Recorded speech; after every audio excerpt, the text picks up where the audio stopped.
வணக்கம்ப்பா. இதான் எங்கள் கிச்சன். எதுக்கு கிச்சனை வீடியோவாக போட்டிருக்கேன்னு பார்க்குறீங்களா?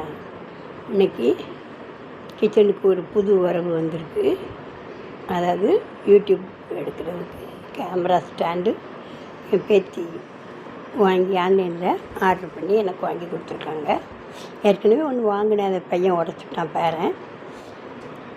அது இல்லாமல் நானே வீடியோ எடுக்கும்போது சில இது ஸ்கிப் ஆச்சா, அப்போ தான் கேட்டேன், ஏன் பாட்டி சீக்வன்ஸாக இல்லையே அப்படின்னு. அப்போ சொன்னேன், இந்த மாதிரி நானே எடுத்துகிட்டு கையில் கேமரா வச்சு எடுக்கிறதுனால சீக்வன்ஸாக எடுக்க முடியலன்னு பேசும்போது யதார்த்தமாக சொல்லிகிட்டு இருந்தேன். அதை கவனிச்சாவ ஆன்லைனில் ஒரு கேமரா ஸ்டாண்டை ஆர்டர் பண்ணி எனக்கு அனுப்பியிருக்காங்க. இதுதான் அந்த கேமரா ஸ்டாண்ட் ஃபிட் பண்ணி வச்சுருக்கேன். இன்றைக்கி இதில் கோங்கரா தொக்கு பண்ணுறது எப்படின்னு ட்ரையல் பண்ணி பார்க்க போகிறேன். தேங்க்ஸ் ஃபார் வாட்சிங்.